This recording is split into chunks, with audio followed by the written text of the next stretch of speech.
student of standard 7. So welcome in our new session of SS. Here is our in previous lecture we are doing our chapter 3rd Mughal Empire, and today we will start reading from page number 16.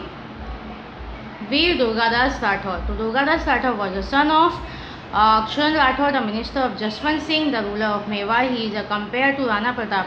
He did not expect the dominate of Aurangzeb during his region. यानी ये कौन थे? वीर दुर्गादास राठौर। दुर्गादास राठौर थे सन अक्षरनाथ राठौर के, minister थे जसवंत सिंह के, और ये रूलर मेवाड़ के थे, और इनका कंपेयर राणा प्रताप के साथ किया जाता है। इन्होंने डोमिनेशन यानी कि इन्होंने औरंगजेब की जो गुलामी थी वो स्वीकार नहीं की थी। Chhatrapati Shivaji one of the greatest king of India, was the founder of Maratha Empire. He was born in 1627 AD in Sivrideri in Maharashtra. Shivaji, the son of Jijabai and Shahaji, was greatly influenced by his Guru Samrat Samarth Ramdas and Dadaji Konder. He encouraged more than 44 to expand the great Maratha kingdom from a small state. He fought with the Mughal emperor. Chhatrapati Shivaji क्या थे? One of the greatest king of India, और जो founder थे Maratha empire के।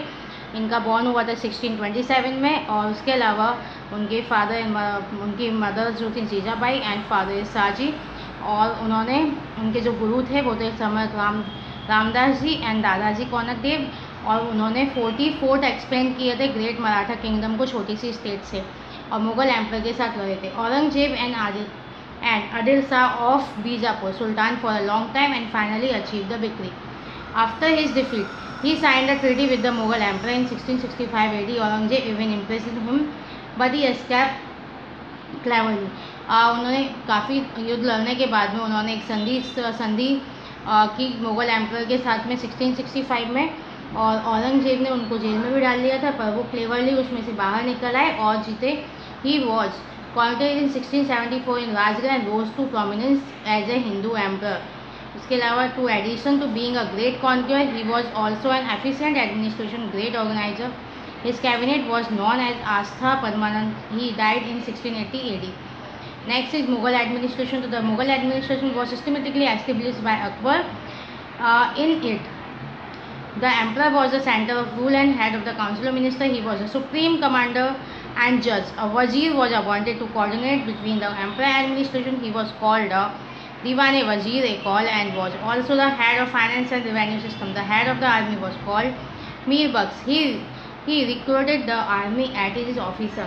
He supervised the intelligence system. He spied. The space of the Mughal Empire were known as the working bus. तो Mughal administration systematically Akbar का बनाया हुआ था, और किस तरीके से वो चलाते थे, उनके कमांडर वगैरह किस तरीके से करते थे। उनका head of the army Mir Bakhsh था।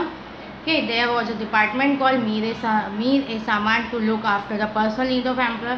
उनका एक और डिपार्टमेंट जैसे मीर-ए-सामान जो कि पर्सनल नीड ऑफ जो राजा की जरूरत थी उनका पूरा ख्याल रखते थे। Was also the head of government factory.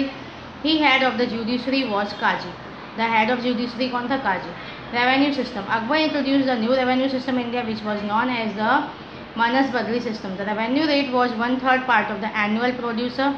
The found of Akbar revenue system was Todar Mal. Revenue system उस टाइम पे था जिसमें कि लोगों को अपनी इनकम का 1/3 पार्ट जो वो प्रोड्यूस करते थे उसका 1/3 पार्ट उनको गवर्नमेंट को देना पड़ता था एज ए रेवेन्यू, और ये इसको टोटल मल इसके फाउंडर थे। Mansabdari system was with army as well as a revenue department. Mansab means jagir and Mansabdar was consider as a chief of the jagir. He collected revenue from the jagir and maintained the law and order in area. मतलब उस time पे क्या होता था, अलग अलग जागीर बना दी गई थी। तो मनसब मीन्स जागीर होता था, मनसबदर यानी जो चीफ होता था जागीर का, वो जो कि रेवेन्यू कलेक्ट करता था और मेंटेन करता था लॉ एंड ऑर्डर उस एरिया के। For this he was given army according to the jagir. उनको इसके लिए आर्मी भी दी जाती थी जितनी बड़ी जागीर थी उसके according. He was consider as a chief justice of area and was transferred as regular interval. उनको एज अ चीफ जस्टिस उस एरिया का कंसिडर किया जाता था, उनके ट्रांसफर भी होते थे। The Mughal Mansabdari system was unique in the world and was the highest paid in the world. मतलब हाईएस्ट पेड और सबसे यूनिक था वर्ल्ड का culture during the Mughal age. तो Indian culture flourish during the Mughal period. Hindu and Muslim culture migrate with each other. It is also known as Ganga Jamuna culture. The Mughal established many forts, places, gates, mosques and gardens. Babur set up gardens in Agra and Lahore. Babur ने आगरा और लाहौर में gardens बनाए। Sher Shah built up tomb on Sasaram and mosque at Delhi.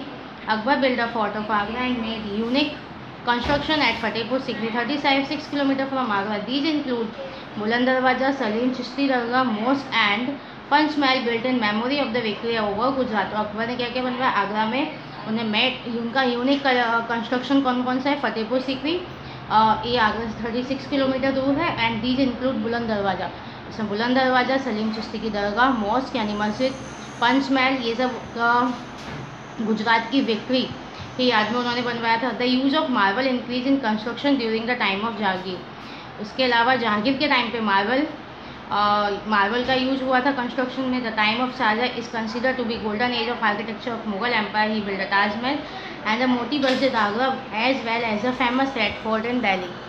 Okay, तो जो शाहजहां का time था वो golden age, Mughal empire में गोल्डन एज की तरह माना जाता है आर्किटेक्चर में, क्योंकि ताजमहल और मोती मस्जिद आगरा में बनवाई थी और रेड फोर्ट दिल्ली में। Aurangzeb build a tomb of Rabia ud Daurani यानी Bibi ka Maqbara which bears a striking resemblance in the Taj Mahal in Aurangzeb in memory of his wife.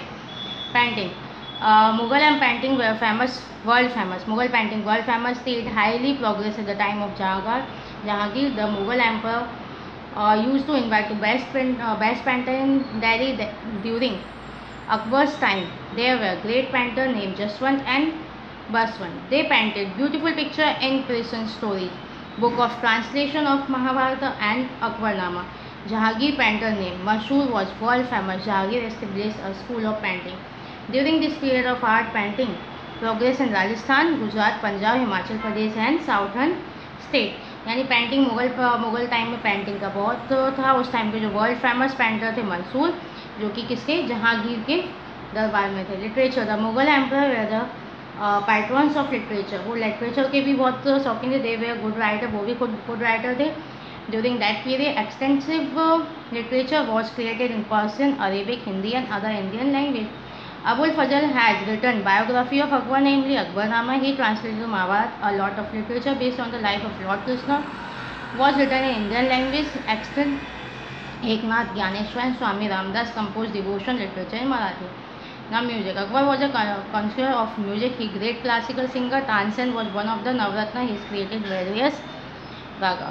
Next is decline. The Mughal Empire, which established in 1526 AD, was on brink of collapse after the death of Aurangzeb in 77 AD. India was divided into small states in the absence of powerful ruler. These include the weak ruler of Mughal dynasty, Nizam of Hyderabad, the Nawab of Bengal and Bihar, the Rajput state of Rajasthan, the Marathas, the Sikh state of Punjab, etc. These states used to fight with one another.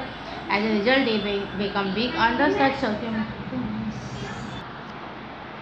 So these states used to fight with another. As a result of become weak under such circumstances, the trading companies from Europe started dreaming of established rule over India. Okay, so what is your homework? Read again. इसमें क्या पता चलता है कि powerful जो rulers होते हैं उनके बाद में कोई भी अगर पावरफुल नहीं होता तो उनकी बनाई हुई स्टेट जो होती है वो धीरे धीरे वीकेस्ट हो जाती है। ओके ना, so read again, we will meet again next session. Till then bye.